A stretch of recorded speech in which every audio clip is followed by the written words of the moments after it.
A very good morning to all. I hope you all are doing good. So my name is Shreya Pandey and I'm your business studies educator. And today we will discuss about the management principles. So we have already discussed about the management principles. Management principles क्या होते हैं? Guidelines होते हैं जो managers को follow करना पड़ता है अगर वो चाहता है कि बिजनेस स्मूथली रन करे. ठीक है, उस सेट ऑफ गाइडलाइंस को फॉलो करना पड़ता है.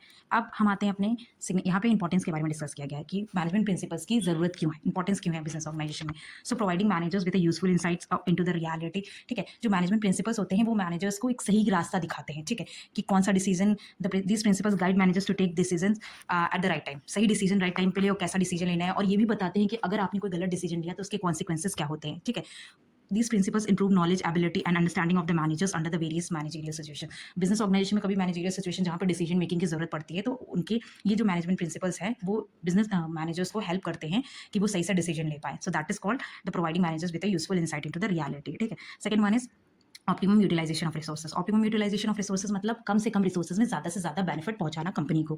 ठीक है, सो मैनेजर्स जो है with the help of this principles वो क्या कर पाते हैं, वो कम से कम रिसोर्सेज में बिजनेस को ऐसा काम कैसे करें कि ज़्यादा से ज़्यादा बिजनेस को बेनिफिट हो जाए. ठीक है, मैक्सिमम बेनिफिट हो जाए फ्रॉम ह्यूमन एफर्ट्स और अदर रिसोर्सेज. अदर रिसोर्सेज में क्या, जैसे कोई मशीनरी यूज़ हो रही है. ठीक है, scientific principle suggest to cut down the wasteful moments. जैसे फॉर एग्जाम्पल अगर आपके बिजनेस ऑर्गेनाइजेशन में कोई एम्प्लॉय काम कर रहा है. ठीक है, तो अगर आपने उसको बता दिया कि आपको 1 घंटे में टास्क परफॉर्म करना है तो वो क्या करेगा, वो 1 घंटे में कोशिश करेगा कि वो टास्क परफॉर्म कर ले. तो इससे क्या होगा, ज्यादा से ज्यादा टाइम वेस्ट नहीं होगा. इससे ऑप्टिमम यूटिलाइजेशन होगा उस रिसोर्स का, मतलब ह्यूमन रिसोर्स का भी. ठीक है, so that is the optimum utilisation of resources. Third one is scientific decision. अब जैसे बिजनेस ऑर्गेनाइजेशन में डे टू डे जो मैनेजर्स होते हैं उनको इंपॉर्टेंट डिसीजन लेने पड़ते हैं. सो जो मैनेजमेंट प्रिंसिपल्स है वो हेल्प करता है बिजनेस मैनेजर्स को कि वो सही से डिसीजन ले पाए. ठीक है, Taylor's principle always instead of replacement of rule of thumb by scientific he suggested to conduct a time study to set a standard time to perform a job rather than leaving a description of the scientific decision. मतलब ये जो होता है ना कि standard time time study conduct करने को बोलते हैं according to the scientific rules and regulation. Standard time conduct करने से ये पता चल जाता है कि किसी भी काम को करने के लिए कितना टाइम लगता है. ठीक है, तो अगर पता चल जाएगा तो आप उतना काम आप उतना टाइम दोगे एम्प्लॉयज़ को तो उतने टाइम में वो अपना काम पूरा कर पाएंगे. इसकी वजह से जो जॉब में है उसमें लेट नहीं होगा और प्रॉब्लम अराइज नहीं होगी. रादर देन हम इस पे नहीं छोड़ सकते, हमको एक स्पेसिफिक टाइम स्टडी करना पड़ेगा कि किसी भी काम करने को कितना टाइम लगता है. नहीं तो हम ये नहीं कर सकते हैं कि सारा टाइम कि मैनेजर डिसाइड करेगा कि कितने टाइम में कौन सा काम करे. ठीक है, that is called scientific decision. मतलब जितने भी साइंटिफिक डिसीजन होते हैं वो प्रिंसिपल्स ऑफ मैनेजमेंट की हेल्प से ले लेते हैं. फोर्थ वन इज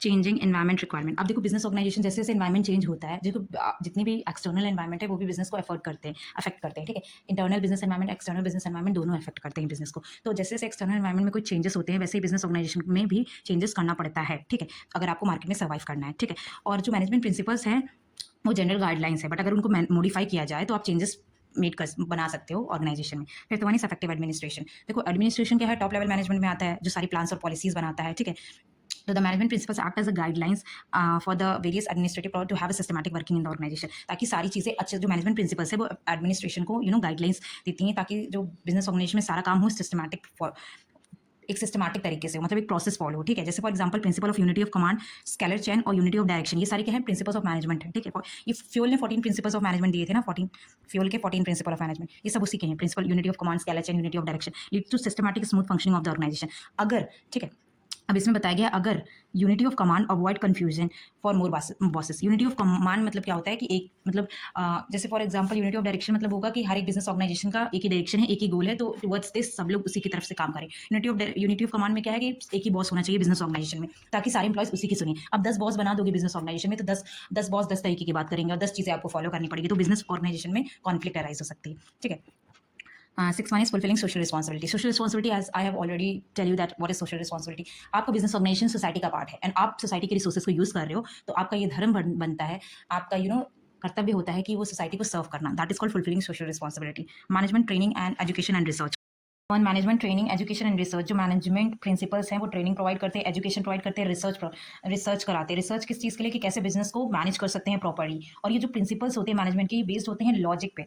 ठीक है, साइंटिफिक थिंकिंग और लॉजिक पे बेस्ड होते हैं. इसी वजह से बहुत सारा प्रोफेशनल कोर्सेज भी ऑफर करते हैं, जैसे बीबीए एमबीए स्टूडेंट्स को. ठीक है, प्रोफेशनल कोर्सेज ऑफर करते हैं, और ना सिर्फ इनको प्रोफेशनल कोर्सेज ऑफर करते हैं, उसके बाद स्टूडेंट्स का एप्टीट्यूड टेस्ट भी लेते हैं इसी मैनेजमेंट प्रिंसिपल्स के बेसिस पे. ये क्या करते हैं, हेल्प करते हैं टू गेन न्यू नॉलेज, नई स्किल्स, आइडियाज़ को सीखने के लिए, ताकि किसी भी काम को इफेक्टिवली और एफिशिएंटली तरीके से कर सके. सो that is all about the importance of management principles. Thank you for watching this video. Stay tuned for the next video, and in the next video we'll discuss about the 14 principles of fuel. 14 principles fuels के हम discuss करेंगे. ठीक है, thank you for watching this video and kindly like and subscribe my channel.